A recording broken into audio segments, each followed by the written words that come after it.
आज हम लोग शुरू करने जा रहे हैं अपने क्लास 10th के साइंस को। चैप्टर नंबर हमारा 7 है, कंट्रोल एंड कोऑर्डिनेशन। हालांकि ये चैप्टर जो हमारा कंट्रोल एंड कोऑर्डिनेशन है, ये नए वाले बुक के अकॉर्डिंग चैप्टर नंबर आपका 6 होगा, लेकिन चूंकि पुराने वाले बुक जिसके पास हैं एनसीईआरटी के, उसमें चैप्टर नंबर 7 होंगे। हालांकि चैप्टर नंबर 6 हो 7 हो उससे फ़र्क नहीं पड़ता है, कंटेंट हमारा सारा सेम है। तो चैप्टर है हमारा कंट्रोल एंड कोऑर्डिनेशन। ये चैप्टर हालांकि हमारा बायोलॉजी में आता है, ठीक है, इस बात को आप ध्यान में रखेंगे। ये चैप्टर हमारा बायोलॉजी में आता है और हमारा ये चैप्टर नंबर 7 है पुराने वाले बुक के अकॉर्डिंग। नए वाले बुक के अकॉर्डिंग ये चैप्टर नंबर हमारा 6 हो जाएगा, इस बात को आप ध्यान में रखेंगे। चलिए, चैप्टर का नाम है हमारा कंट्रोल एंड कोऑर्डिनेशन। हम लोग शुरुआत करते हैं। देखिए, इस चैप्टर में बेसिकली हम लोग पढ़ेंगे क्या, पहले उसके बारे में जान लेते हैं। हालांकि कंट्रोल एंड कोऑर्डिनेशन का प्रॉपर डेफिनेशन तो हम लोग देखेंगे ही आगे चल के, लेकिन पहले इस चैप्टर में हम लोग पढ़ेंगे क्या ये जान लेते हैं थोड़ा सा। कंट्रोल एंड कोऑर्डिनेशन यानी कि इस चैप्टर में हम लोग ये पढ़ेंगे कि हमारा बॉडी अलग अलग प्रकार के ऑर्गेन से मिलके बना हुआ है। ऑर्गेन से छोटा ऑर्गेन से और नीचे लेवल पे बात करें तो टिश्यू से मिलके बना हुआ है। टिश्यू से भी और नीचे लेवल पे बात करें तो सेल से मिलके बना हुआ है। तो इस चैप्टर में बेसिकली हम लोग ये पढ़ने वाले हैं कि हमारे बॉडी के different types of cells, different types of tissue, different types of organs मिलके किस प्रकार से हमारे बॉडी के अलग अलग फंक्शंस को परफॉर्म करते हैं, ये हम लोग जानेंगे। साथ ही साथ हम लोग ये अच्छा, एक बार इसके यदि आप टॉपिक पे ध्यान देंगे तो कंट्रोल एंड कोऑर्डिनेशन है, मतलब ये हो गया कि हमारे बॉडी में जो अलग अलग प्रकार के सेल हैं वो किस प्रकार से आपस में एक कंट्रोल्ड वे में काम करते हैं और किस प्रकार से हर एक प्रकार के सेल आपस में कोऑर्डिनेशन मिला के काम करते हैं, मतलब कि तालमेल मिला के काम करते हैं। किस प्रकार से करते हैं ये सारा फंक्शन, यही हम लोग अपने चैप्टर में पढ़ने वाले हैं। तो मोटे मोटे तौर पे यदि बताया जाए कि आखिर चैप्टर में हम लोग क्या पढ़ने वाले हैं, तो ये पढ़ने वाले हैं कि आखिर हमारा बॉडी अलग अलग सेल से मिलके बना हुआ है, वो सारे सेल किस प्रकार से कंट्रोल वे में और हर एक प्रकार के सेल किस प्रकार से कोऑर्डिनेट करके यानी कि आपस में सब मिल के किस प्रकार से काम करते हैं, तब जाके हमारा यह पूरा का पूरा कहलाएगा कंट्रोल एंड कोऑर्डिनेशन। हालांकि इसके बारे में थोड़ा सा हम लोग आगे पढ़ेंगे तो और ये चैप्टर आपका क्लियर होता चला जाएगा। तो शुरू करते हैं। देखिए, सबसे पहले हम लोग अपने चैप्टर के बारे में ना, हालांकि कंट्रोल एंड कोऑर्डिनेशन का डेफिनेशन हम लोग यहाँ पे प्रॉपर डेफिनेशन लेंगे, लेकिन कंट्रोल एंड कोऑर्डिनेशन के प्रॉपर डेफिनेशन को समझने से पहले आपको कुछ समझना पड़ेगा। कुछ टर्म हमारे पास है, कुछ पॉइंट है, वो हम लोगों को पहले समझना पड़ेगा। जैसे देखिए यहाँ पे ध्यान से, सबसे पहले यहाँ पे हमारा एक टर्म है स्टिम्यूली। हालांकि एनसीईआरटी में स्टिम्यूली जो हमारा टर्म है ये लगभग थोड़ा दूर के बाद दिया गया, यानी कि शुरुआत में आप यदि एनसीईआरटी बुक को लाइन बाय लाइन पढ़ेंगे तो इसमें स्टिम्यूली वर्ड आपको पहले नहीं मिलेगा, वो थोड़ी देर के बाद मिलेगा। लेकिन यहाँ पे पहले लिखने का मतलब है कि ये टर्म बार बार आपको आगे चल के परेशान करेगा। तो सबसे पहले इसी को समझ लिया जाए, और यदि आप स्टिम्यूली के मतलब को समझ जाते हैं तो कंट्रोल एंड कोऑर्डिनेशन के डेफिनेशन को इजीली समझ जाएंगे। ठीक है, चलिए शुरुआत करते हैं। स्टिम्यूली का मतलब क्या होता है, देखिए इस टर्म को समझिएगा ध्यान से, क्योंकि बहुत बार आगे हमको मिलेगा ये term. The changes in the environment to which the organisms respond and react are called stimuli. Stimuli का सिंगुलर जो होता है वो हमारा स्टिम्युलस होता है, इस बात को आप ध्यान में रखेंगे। देखो, स्टिम्यूली का सिंपल सा मतलब आप ये समझो, हमारे इन्वायरमेंट में मतलब कि हमारे चारों तरफ जो घटना घट रहा होता है उसके प्रति हम लोग क्या करते हैं, रिस्पॉन्ड करते हैं। रिस्पॉन्ड करने का मतलब है कि हम लोग रिएक्ट करते हैं, वही हमारा कहलाता है स्टिम्यूली। एग्जाम्पल के तौर पे, हालांकि एग्जाम्पल अभी इसका और आगे मिलेगा, बस अभी फिलहाल यहाँ पे एग्जाम्पल ऐसे समझिएगा। जैसे बरसात होता है, तो बरसात हो रहा है, सपोज कीजिए कि अचानक बारिश चालू हो गया और हमने अपने छत पे क्या किया था, कपड़े को पसारा हुआ था। तो अचानक बारिश हुआ और जाके हमारे माइंड में क्या आया कि अरे भाई, हमने कपड़े को छत पे पसारा था, उसको हम लोग तुरंत लाने के लिए जाते हैं। इसका मतलब यहाँ पे हम बताना ये चाह रहे हैं कि इन्वायरमेंट में चेंज क्या हुआ, बारिश हुआ, उसके प्रति हमने रिएक्ट किया। तो ये जो बारिश है ना, वही हमारा कहलाएगा स्टिम्यूली। तो स्टिम्यूली का सिंपल सा मतलब है जो इन्वायरमेंट में घटना घट रहा होता है उसी को कहते हैं स्टिम्यूली, और उसी घटने के प्रति हम लोग क्या करते हैं, रिस्पॉन्ड करते हैं, यानी कि रिएक्ट करते हैं। कोई डाउट अब इसमें? जैसे बारिश हुआ तभी हमने कपड़े को लाने के लिए गए ना हम छत पे, नहीं होता तो क्या जाते, नहीं जाते। तो बारिश होना अपने आप में किसका एग्जाम्पल है, स्टिम्यूली का एग्जाम्पल है। जैसे एग्जाम्पल के तौर पे और समझ लीजिए आप, गर्मी के समय में बहुत तेज धूप निकला हुआ है मान लीजिए, ठीक है, हम लोग क्या करते हैं, अक्सर या तो टोपी पहन के बाहर निकलते हैं या तो छाता लेके बाहर निकलते हैं, है ना। तो बहुत तेज़ जो गर्मी हो रही है उसके प्रति हमने किस प्रकार से रिस्पॉन्ड किया कि भाई गर्मी है छाता लेके चलना है, या फिर गर्मी है टोपी पहन के चलना है ना। तो रिस्पॉन्ड हम लोग कर रहे हैं कि नहीं कर रहे हैं, रिएक्ट कर रहे हैं कि नहीं कर रहे हैं। तो यहाँ पे जो हमारा सनलाइट है बहुत तेज़ वाला गर्मी के समय में, वो हमारा क्या कहलाएगा, स्टिम्युली कहलाएगा। तो स्टिम्युली का सिंपल सा मतलब है इन्वायरमेंट में जो घटना घट रहा होता है उसी को हम लोग कहते हैं स्टिम्युली, और उसके प्रति हम ह्यूमन बीइंग क्या करते हैं, रिस्पॉन्ड करते हैं, यानी कि रिएक्ट करते हैं। कोई डाउट इसमें? अब चलो आगे बढ़ते हैं फिर। The response of organisms to a stimulus is usually in the form of some movement of their body part. इसका मतलब क्या हुआ समझिए। इसका मतलब यहाँ पे ये है कि हम लोग अपने स्टिम्युलस के प्रति यानी कि स्टिम्युली के प्रति जब रिस्पॉन्ड करते हैं, जब रिएक्ट करते हैं ना, एक तरीके से अपने बॉडी के मूवमेंट को वहाँ पे हम लोग शामिल करते हैं। जैसे एग्जांपल के तौर पे समझिए, हमने अभी आपको एग्जांपल दिया कि अचानक बारिश चालू हो गया, हम तुरंत छत पे चले गए कपड़ा लाने के लिए। तो ये जो हमारा बारिश हुआ, ये बारिश हमारा क्या है, स्टिम्युलस है, ठीक है। और हम जो छत पे गए तो क्या हमारे बॉडी में मूवमेंट आया कि नहीं आया, बिल्कुल मूवमेंट आया। तो जब भी हम लोग स्टिम्युली के प्रति रिस्पॉन्ड करते हैं, रिएक्ट करते हैं, तो बेसिकली हमारे बॉडी का मूवमेंट उसमें होता है। एग्जाम्पल के तौर पे समझ लीजिए, जैसे एग्जाम्पल इसका और बेहतरीन तरीके से आपको बताते हैं। जैसे अचानक आपने क्या किया, गलती से आपने बहुत ही गर्म एक हॉट प्लेट को आपने टच कर लिया गलती से। आपको पता नहीं था कि वो रखा हुआ है प्लेट गर्म है कि ठंडा, आपको नहीं मालूम था। हालांकि यही एग्जाम्पल आपको बार बार हम देंगे आगे, ठीक है। आगे आपको ये मिलेगा, एक डायग्राम है उसके बारे में इसको बताया गया है, आगे मिलेगा, लेकिन अभी फिलहाल समझिए। आपने क्या किया, गलती से एक बहुत ही हॉट प्लेट को आपने टच कर लिया, और जैसे ही आपने उस हॉट प्लेट को टच किया तो बताइए आप अपने हाथों को बहुत तेज़ी से हटाएंगे या फिर उसी पर रखे हुए रहेंगे, हटाएंगे। तो यहाँ पे आपने जो रिस्पॉन्ड किया उसमें आपके बॉडी का मूवमेंट हुआ कि नहीं हुआ, यानी कि आपने हाथ को हटाया बहुत तेज़ी से, इसका मतलब कि आपके बॉडी के पार्ट का वहाँ पे मूवमेंट है। अच्छा बताइए यहाँ पे हमारा स्टिम्युलस कौन होगा, हमारा हाथ या वो हॉट प्लेट, हॉट प्लेट, क्योंकि इन्वायरमेंट में जो भी घटना घट रहा होता है उसी को हम लोग कहते हैं स्टिम्युलस या फिर स्टिम्युली, आप जो भी कह लीजिए, बस सिंगुलर और प्लूरल का फ़र्क है। और जिसके प्रति जो हम लोग रिस्पॉन्ड करते हैं, जो रिएक्ट करते हैं, उसमें हमारा बेसिकली बॉडी के मूवमेंट शामिल होते हैं, यानी कि हम लोग कुछ हरकत दिखाते हैं उसके प्रति, ठीक है। आगे बढ़ते हैं। उसके बाद फॉर एग्जाम्पल भी यहाँ पे दिया गया है। जैसे देखो, if a man touches a very hot utensil accidentally ही quickly pulls his hand away from the hot utensil, यानी कि यदि कोई व्यक्ति बहुत ही गर्म बर्तन को अचानक गलती से छू लेता है तो क्या करता है, बहुत तेज़ी से अपने हाथों को पीछे हटाता है। तो यहाँ पे जो वो गर्म ऑब्जेक्ट था हमारा, बेसिकली जो गर्म बर्तन था, वो हमारा स्टिम्युली है, और जो हमने अपने तेज़ी से हाथ को हटाया वो हमारे बॉडी के मूवमेंट शामिल हो गए वहाँ पे, ठीक है।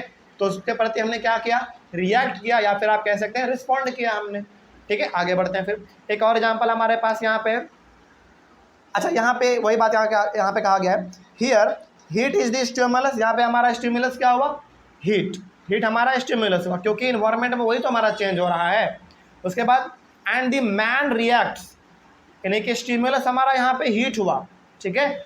और आदमी ने किस प्रकार से रिएक्ट किया उसमें, by moving his hand away from the hot utensil, यानी कि आदमी ने उस बर्तन से अपने हाथ को बहुत तेज़ी से हटा लिया, तो उन्होंने रिएक्ट किया, ठीक है। आगे सिमिलरली एक और एग्जाम्पल हमारे पास है, similarly when the sun is bright we closes our eyes. जैसे अचानक कई बार क्या होता है ना, अचानक सूरज कई बार बहुत तेज़ी से एकदम चमकने लगता है, या फिर आप क्या करो, अपने आँखों के आगे अचानक आपके आँखों के आगे लाइट आता है तो आप क्या करते हो, अपने आँखों को बंद कर लेते हो, ब्लिंक करते हो अपने आँखों को। तो यहाँ पे बताओ स्टिमुलस हमारा कौन हुआ, आँख या लाइट, लाइट हमारा स्टिमुलस हुआ, और उसके प्रति हमने मूवमेंट किया। अच्छा आँख को आपने बंद किया तो क्या ये आपके बॉडी पार्ट में मूवमेंट आया कि नहीं आया, बिल्कुल मूवमेंट आया। तो यहाँ पे basically here light is the stimulus, यहाँ पे हमारा स्टिमुलस लाइट हो गया, and we react by closing our eyes, और हमने रिएक्ट कैसे किया, अपने आँखों को बंद करके।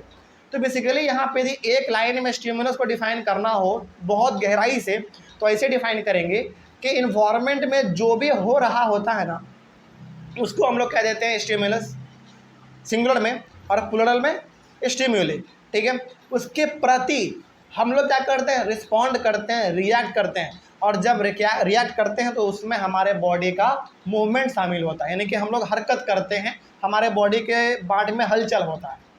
ठीक है, चलिए अब आपके सामने कंट्रोल एंड कोऑर्डिनेशन का प्रॉपर डेफिनेशन बताएंगे ना, अब आपको समझ में आएगा। देखिए ध्यान से क्या कहा गया, the working together of the various organs of an organism in a systematic manner, मतलब कि जब हमारे बॉडी के अलग अलग प्रकार के ऑर्गन्स काम करते हैं एक साथ मिल के, वो भी सिस्टमैटिक मैनर में। सिस्टमैटिक मैनर का मतलब क्या होगा, एक बहुत ही सुचारू रूप से, एक बहुत ही सही ढंग से जब हमारे ऑर्गन आपस में सभी मिलकर काम करते हैं, so as to produce a proper response to the stimulus, ताकि हम लोग क्या कर सके, स्टिमुलस के प्रति एक प्रॉपर रिस्पॉन्स कर सके, प्रॉपर रिएक्ट कर सके। जैसे बताइए, एग्जाम्पल के तौर पे समझिए, आपके आंख पे ना बहुत तेजी से लाइट पड़ रहा है, ठीक है, आपका आंख अपने आप को बंद क्यों कर लिया, क्योंकि यहाँ पे आपका जो ये ऑर्गन है आई, वो बहुत अच्छे तरीके से क्या कर रहा है, काम कर रहा है।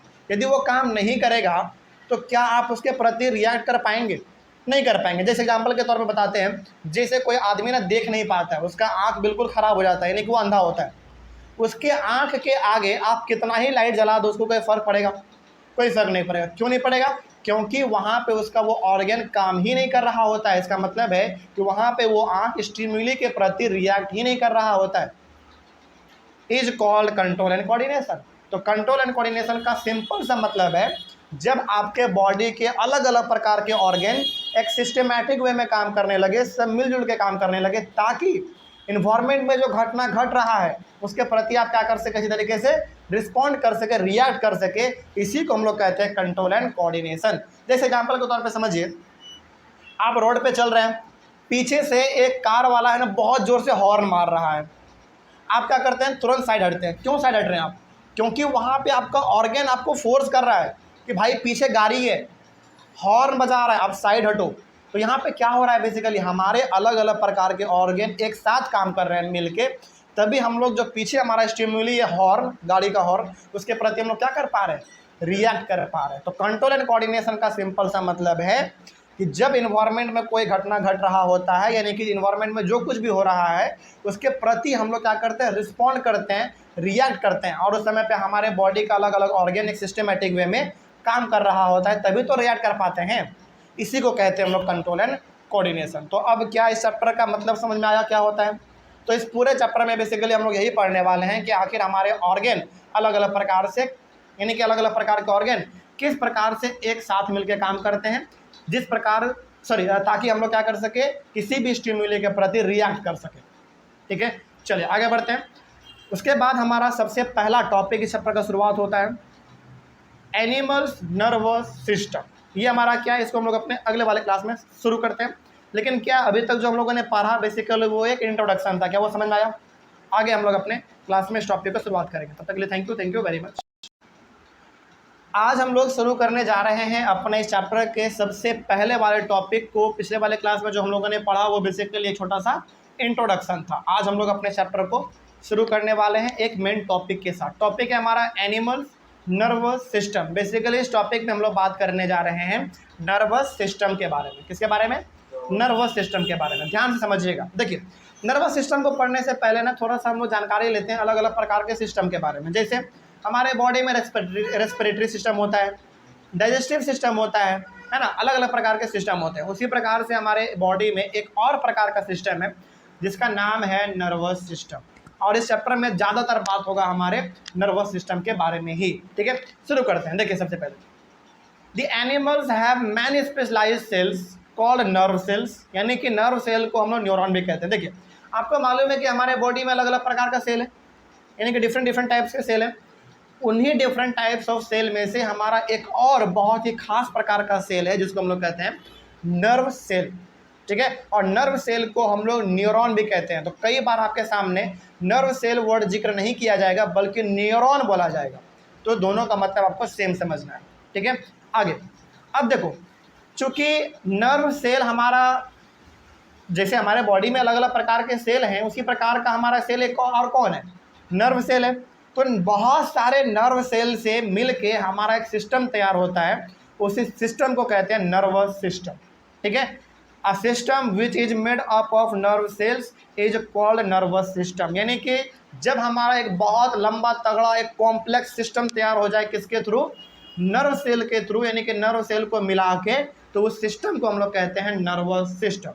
ठीक है, देखो नर्वस सिस्टम में कंफ्यूज नहीं होना है, वो सिस्टम जिसको जो किससे मिलके बना होगा, नर्व सेल से मिलके बना होगा, यानी कि न्यूरॉन से मिलके बना होगा, उसी को हम लोग कहेंगे नर्वस सिस्टम। आगे, there are 5 sense organs in our body, eyes, ears, nose, tongue and skin. ये बात तो हम लोग अपने बचपन वाले क्लास से भी जानते हैं, यानी कि हमारे ह्यूमन बॉडी में 5 अलग अलग प्रकार के सेंस ऑर्गन हैं, eyes, ears, nose, tongue and skin.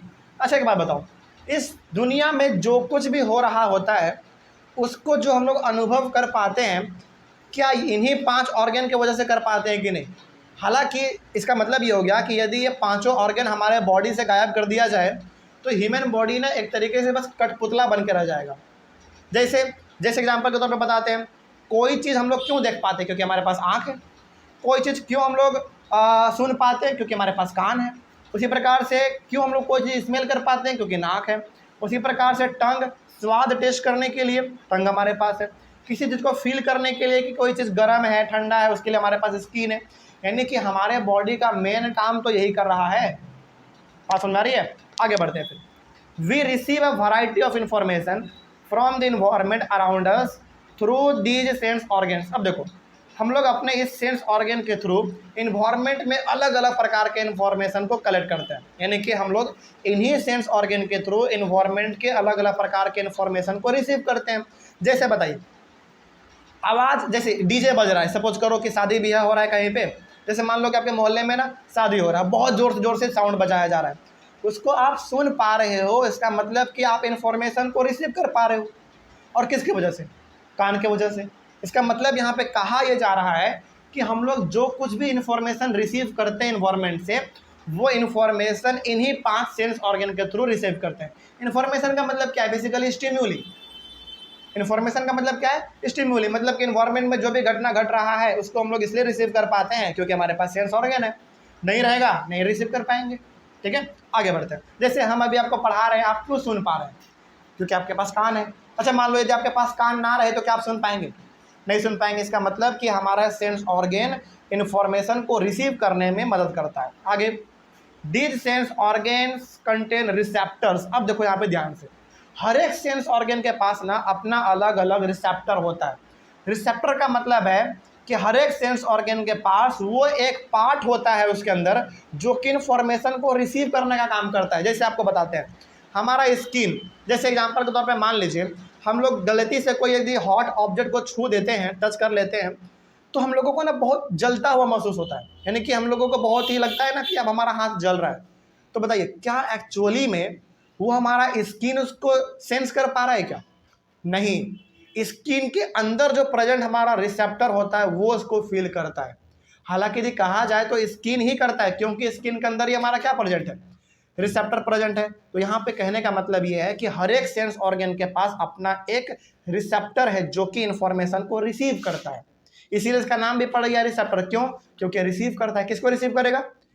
Message या फिर इंफॉर्मेशन को। तो हर एक सेंस ऑर्गन के पास अपना अलग अलग प्रकार का रिसेप्टर होता है। अब ये रिसेप्टर क्या है? देखो, a receptor is a cell or a group of cells in a sense organ which is sensitive to a particular type of change in the environment such as light, sound, smell, taste, heat and cold. तो receptor basically कुछ नहीं है, ये group of cell है जो कि हर एक प्रकार के सेंस ऑर्गन में पाया जाएगा। और वो रिसेप्टर क्या करेगा? इन्वायरमेंट में घटना जो घट रहा है उसको वो रिसीव करेगा, उसको वो फील करेगा। और वो रिसेप्टर हमारे ब्रेन के पास मैसेज पहुंचाएगा, उसके प्रति हम लोग फिर क्या करते हैं? रिएक्ट करते हैं। जैसे अच्छा एक बात बताइए, जैसे सपोज कीजिए कि हमारे आँख के आगे ना बहुत तेजी से लाइट जला दिया गया, हम लोग क्या करते हैं? अपने आंखों को ब्लिंक करते हैं, यानी कि बंद कर लेते हैं। इसका मतलब यह है कि वो लाइट सबसे पहले डिटेक्ट करने का काम किसने किया? हमारे आई के रिसेप्टर ने। और उस रिसेप्टर ने मैसेज किसको भेज दिया? ब्रेन को भेज दिया। और ब्रेन तुरंत समझ लिया कि अच्छा आंख के आगे क्या है? लाइट है, तुरंत आपको क्या कर दो? बंद कर दो। अब बात समझाया? तो यहाँ पे कहने का मतलब यह है मोटा मोटी कि हर एक सेंस ऑर्गन के पास अपना अलग अलग प्रकार का रिसेप्टर होता है जो कि मैसेज को एनवायरनमेंट से रिसीव करता है और उस रिसीव किए हुए मैसेज को किसके पास भेजता है, ब्रेन के पास, और ब्रेन उसके बाद फिर रिएक्शन करता है। ठीक है, हालांकि और आगे पढ़ेंगे तो आपको ये समझ में और बेहतर आएगा। आगे बढ़ते हैं। Eye contains photo receptors which detect light. अब देखो यहाँ पे ना, अब आपसे पूछा जा सकता है कि आई के पास जो रिसेप्टर है उस रिसेप्टर का नाम क्या है, तो उसका नाम है फोटो रिसेप्टर। फोटो का मतलब भी होता है लाइट। तो आई बेसिकली क्या काम करता है, देखने के लिए काम करता है, हम लोगों को देखने में सुविधा प्रोवाइड करता है। तो आई के पास जो रिसेप्टर है वो फोटो रिसेप्टर है, जो करता क्या है, लाइट को डिटेक्ट करने का काम करता है। ठीक है, उसी प्रकार से ईयर के पास कौन रिसेप्टर है, फोनो रिसेप्टर। फोनो का मतलब ही होता है साउंड, जो कि क्या डिटेक्ट करेगा, साउंड डिटेक्ट करेगा। इसका मतलब ये हो गया कि ईयर के पास, कान के पास फोनो रिसेप्टर है जो कि साउंड को डिटेक्ट करने का काम करता है। उसी प्रकार से आगे बढ़ते हैं। फिर नोज के पास हमारा कौन रिसेप्टर है, ऑल्फैक्टरी रिसेप्टर, जो कि क्या डिटेक्ट करेगा, स्मेल डिटेक्ट करेगा। जैसे हम लोग बोलते हैं ना कि कोई चीज़ बहुत ही गंदा महक रहा है, बहुत ही कोई चीज़ खुशबूदार महक रहा है, क्यों, क्योंकि नोज के पास कौन सा रिसेप्टर है, ऑल्फैक्टरी रिसेप्टर है, जो कि क्या कर रहा है, कोई चीज़ गंदा महक रहा है, कोई चीज़ अच्छा महक रहा है, उसको वो आइडेंटिफाई करने में मदद करता है। ठीक है, उसी प्रकार से आगे देख लो। फिर टंग के पास हमारा रिसेप्टर होता है गस्टेटरी रिसेप्टर, जो कि हम लोगों को बेसिकली टेस्ट प्रोवाइड करने में मदद करता है। ठीक है, उसी प्रकार से हमारे स्किन के पास होता है थर्मो रिसेप्टर। थर्मो रिसेप्टर किसके पास, स्किन के पास। वो क्या करेगा, कोई चीज़ हॉट है, कोई चीज़ कोल्ड है, इसको डिटेक्ट करने में सावधानी हम लोगों को बरतेगा। कोई डाउट इसमें, बात समझ में आ रही है। चलिए आगे बढ़ते हैं। फिर अब यहाँ पे ना हम लोग बात करने वाले हैं नर्व सेल के बारे में और नर्व सेल के फंक्शन के बारे में। इसको समझने के लिए आपके सामने हमको एक डायग्राम लाना पड़ेगा, और वो डायग्राम आपके एनसीईआरटी बुक में भी है, तो उसको आप लोग अपने बुक में खोलिए और यहाँ पे हम आपके स्क्रीन के सामने ला दे रहे हैं। ये डायग्राम हमारा नर्व सेल का है, या फिर हम लोग इसको न्यूरॉन भी कहते हैं। समझिएगा ध्यान से, ये ना बहुत इंपॉर्टेंट बात है, इसके बारे में सवाल पूछा जाता है एग्जाम में बहुत बार। तो ये जो आप स्ट्रक्चर देख रहे हो, ये बेसिकली हमारा नर्व सेल कहलाता है और यही हमारा न्यूरॉन भी कहलाता है। दोनों आप कह सकते हैं, दोनों सेम चीज़ है। देखिए, नर्व सेल के बारे में पढ़ने जा रहे हैं और नर्व सेल के फंक्शन के बारे में पढ़ने जा रहे हैं, यानी कि न्यूरॉन के बारे में बेसिकली। देखो, सबसे पहला पॉइंट लिखा गया है, nervous system is made up of many nerve cells यानी कि न्यूरॉन। ये तो आप लोग जान चुके हैं अब कि नर्वस सिस्टम हमारा किससे मिलकर बना होगा, नर्व सेल से या फिर न्यूरॉन से मिलकर बने होंगे। क्या एक दो, नहीं, बहुत सारे। ठीक है, आगे, neuron is the largest cell in the body which looks like an electric wire. ये जो न्यूरॉन है, जिसको हम नर्वस सेल भी कहते हैं, सॉरी नर्व सेल भी कहते हैं जिसको हम लोग, ये हमारे बॉडी का सबसे बड़ा सेल है। बचपन वाले क्लास में आपने पढ़ा होगा, क्लास 8 में ये चीज़ था। क्लास 8 में आपने पढ़ा कि हमारे बॉडी का सबसे बड़ा सेल कौन, नर्व सेल, जिसको हम लोग आप क्या जानते हैं, किस नाम से, न्यूरॉन के नाम से जानते हैं, जो कि दिखने में कैसा लगता है, बिल्कुल इलेक्ट्रिक वायर के जैसा। यहाँ पे डायग्राम है, इसको आप खुद देखो, इलेक्ट्रिक वायर के जैसा ही कुछ हद तक ये मिलता जुलता है। ठीक है, आगे बढ़ते हैं। फिर neurons are able to carry information over large distances in the body quickly. देखो, एक बात बताते हैं आपको यहाँ पे हम, बहुत इंपॉर्टेंट। इन्वायरमेंट में ना जो कुछ भी हम लोग देखते हैं, उसका इन्फॉर्मेशन हमारे ब्रेन तक पहुँचाने का जो काम है वो न्यूरॉन का होता है, तभी जाके हमारा ब्रेन उसके प्रति रिएक्ट करता है। बात समझ में आ रही है। तो इन्फॉर्मेशन ब्रेन तक पहुँचाने का जो काम होता है वो बेसिकली किसका काम होता है, न्यूरॉन का होता है। तभी हम लोग अपने किसी भी चीज़ के प्रति रिएक्ट कर पाते हैं, रिस्पॉन्ड कर पाते हैं। ठीक है, आगे बढ़ते हैं। फिर the neurons carry information in the form of electrical signals called electrical impulse. अब बताइए, जैसे एग्जांपल बताते हैं आपको हम, यहाँ पे समझिएगा ध्यान से। अचानक आपने क्या किया, ऐसे आप समझो, जैसे हमने क्या किया, अचानक गलती से एक बहुत ही गर्म प्लेट को छू लिया, हॉट प्लेट को हमने छुआ, और वो हॉट प्लेट, ये हॉट प्लेट है, इसको डिटेक्ट कौन करेगा बताओ, थर्मो रिसेप्टर। याद कीजिए, क्योंकि स्किन में कौन सा रिसेप्टर पाया जाएगा, थर्मो रिसेप्टर। यहाँ पे आपने पढ़ा, समझिएगा यहाँ पे ध्यान से, बहुत गहराई वाले चीज़ों को हम बताने जा रहे हैं। जैसे हमने गलती से किसी हॉट ऑब्जेक्ट को टच कर दिया, वो हॉट है या कोल्ड है, ये डिटेक्ट करने का काम किसने किया, सबसे पहले हमारे थर्मो रिसेप्टर ने, यानी कि थर्मो रिसेप्टर ने उस हॉट ऑब्जेक्ट के इन्फॉर्मेशन को किस में कन्वर्ट किया, इलेक्ट्रिकल सिग्नल में कन्वर्ट कर दिया। हालांकि आप इसको इलेक्ट्रिकल इम्पल्स भी कह सकते हैं, लेकिन आपके लिए बेटर होगा कि आप उसको इलेक्ट्रिकल इम्पल्स बोल दो, या फिर आप इलेक्ट्रिकल सिग्नल बोल दो, जो आपको अच्छा लगे। तो वो ऑब्जेक्ट हमारा हॉट है, इसको कन्वर्ट किया गया सबसे पहले इलेक्ट्रिकल सिग्नल में, किसके द्वारा? थर्मो रिसेप्टर के द्वारा। ठीक है, वो थर्मो रिसेप्टर फिर हमारा ब्रेन को मैसेज भेजा, ब्रेन उसके बाद रिस्पॉन्ड किया, यानी कि रिएक्ट किया और हमने हाथ को हटा लिया। ठीक है, इसका मतलब यहाँ पे सबसे बड़ा रोल हमको देखने को मिलता है न्यूरॉन का। हालांकि आगे पढ़ेंगे तो आपको समझ में और ज़्यादा आता चलेगा। अब यहाँ पे देखो फिर वही कहा गया था कि we receive a variety of information from the environment around us through this sense. अच्छा ये तो सॉरी ये तो हम लोग दूसरे टॉपिक में चलेगा। यहाँ पे हमारा था हाँ, the neurons carry information in the form of electrical signals call electrical impulse, यानी कि न्यूरॉन किसी भी प्रकार के इंफॉर्मेशन को हमारे ब्रेन तक पहुंचाता है तो वो इलेक्ट्रिकल सिग्नल या फिर इलेक्ट्रिकल इम्पल्स के रूप में पहुंचाता है। ठीक है, जैसे कोई आपने हॉट ऑब्जेक्ट को टच किया, हमारे ब्रेन तक वो मैसेज हॉट ऑब्जेक्ट के रूप में नहीं जाता है, किसके रूप में जाएगा? इलेक्ट्रिकल इम्पल्स के रूप में जाएगा, और फिर हमारा ब्रेन उसको क्या समझता है? हॉट ऑब्जेक्ट समझ लेता है। ठीक है, आगे बढ़ते हैं फिर। उसके बाद our neuron has 3 components, dendrite, cell body and axon. Neuron के पास 3 मेजर हमारा बॉडी पार्ट होता है न्यूरॉन के पास। कौन कौन सा? पहला हमारा डेंड्राइट है, जो कि आप ये देख रहे हैं पूरा वायर के जैसा, डेंड्राइट हमारा ये कहलाता है।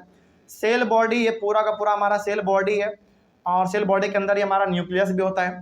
उसी प्रकार से हमारा एक एक्सॉन है, ये हमारा एक्सॉन हो गया पूरा, ये हमारा एक्सॉन है। और लास्ट में हमारा नर्व एंडिंग है, वो उतना इंपॉर्टेंट नहीं है, इसीलिए जब भी आपसे पूछा जाए कि नर्व सेल में यानी कि न्यूरॉन में कौन से मेजर कंपोनेंट होते हैं, तो हमारे 3 होते हैं। पहला डेंड्राइट, उसके बाद सेल बॉडी, और उसके बाद फिर एक्सॉन। और इन तीनों का अपना अलग अलग फंक्शन है। यहीं पे आपको समझ में आएगा कि आखिर न्यूरॉन हमारा काम करता कैसे। समझिए ध्यान से। The information received by the dendrite of a nerve cell sets off chemical reaction that creates an electrical impulse. ये बहुत इंपॉर्टेंट बात है अब यहाँ पे, यहाँ ये चीज़ आपको समझना है। मतलब कि एग्जाम्पल हमने दिया आपको हॉट प्लेट का, एक बार दोबारा बता रहे हैं। ठीक है, जैसे पहले बात तो आप ये समझो कि हमारे पूरे बॉडी में पैर से लेके पूरा सर तक एकदम हर जगह पे न्यूरॉन फैला हुआ है, यानी कि नर्व सेल हर जगह फैला हुआ है। ठीक है, अब एग्जाम्पल के तौर पे समझ लीजिए कि आपके सामने ना एक बहुत ही गर्म प्लेट रखा हुआ है, हॉट प्लेट रखा हुआ है, उसको आपने टच किया। ठीक है, जैसे ही आपने इसको टच किया, इसका मतलब उसको रिसीव करने का काम किसने किया? नर्व सेल ने किया। ठीक है, हालांकि वहां पे स्किन का भी काम है, वहां पे थर्मो रिसेप्टर का भी काम है, लेकिन आप फिलहाल अब उस सबको अभी साइड में रखो। ठीक है, आपने जो हॉट ऑब्जेक्ट को यानी कि हॉट प्लेट को टच किया, उसको उस मैसेज को रिसीव करने का काम किसने किया? न्यूरॉन ने किया। और न्यूरॉन के भी कौन से हिस्से ने? डेंड्राइट ने। तो वो जो हॉट ऑब्जेक्ट को आपने टच किया, उस हॉटनेस को इलेक्ट्रिकल सिग्नल में कन्वर्ट कर दिया, किसने? डेंड्राइट ने। यानी कि वहां पे केमिकल रिएक्शन करता है कौन? डेंड्राइट, और उस इलेक्ट्रिकल सिग्नल उस हॉट ऑब्जेक्ट के हॉटनेस को केमिकल रिएक्शन में कन्वर्ट करके उसको वो इलेक्ट्रिकल इम्पल्स के रूप में कन्वर्ट कर देता है। कौन? डेंड्राइट। तो यहाँ पे आपको समझना ये है कि जो हम लोगों ने प्लेट, जो हमारा गर्म प्लेट था, उस गर्म प्लेट को जो इंफॉर्मेशन मिला, किसको? डेंड्राइट को, उसने उसको इलेक्ट्रिकल इम्पल्स में कन्वर्ट कर दिया। ठीक है, अब वो इलेक्ट्रिकल इम्पल्स यानी कि electrical signal, this electrical signals travels from the dendrite to the cell body and then to the axon. और अब वो इलेक्ट्रिकल इम्पल्स डेंड्राइट से ट्रेवल होकर सेल बॉडी में आएगा, सेल बॉडी में आने के बाद एक्सॉन में आएगा, और एक्सॉन के बाद आने के बाद वो नर्व एंडिंग से यहाँ पे गैप में बाहर निकल जाएगा। ठीक है, आगे बढ़ते हैं फिर। At the end of the axon these electrical impulse release some chemicals, यानी कि हमारा सबसे पहले इलेक्ट्रिकल इम्पल्स यानी कि इलेक्ट्रिकल सिग्नल डेंड्राइट से होते हुए सेल बॉडी में आया, सेल बॉडी के बाद फिर हमारा एक्सॉन में आया, एक्सॉन के बाद लास्ट में हमारा एक ये नर्व एंडिंग है। नर्व एंडिंग के पास जैसे ही हमारा इलेक्ट्रिकल इम्पल्स आता है, वो इलेक्ट्रिकल इम्पल्स क्या करता है? इस नर्व एंडिंग से इस नीचे वाले हिस्से में इधर की ओर केमिकल गिराता है। क्या गिरा देता है? केमिकल रिलीज करता है। ठीक है, और अब वो केमिकल को रिसीव करने का काम किसका है? दूसरे नर्व सेल के डेंड्राइट का। इसका मतलब यहाँ पे हो गया कि इस नर्व एंडिंग पे जैसे ही हमारा ये न्यूरॉन खत्म हुआ, दूसरा न्यूरॉन यहीं से हमारा क्या हो जाता है? शुरू हो जाता है।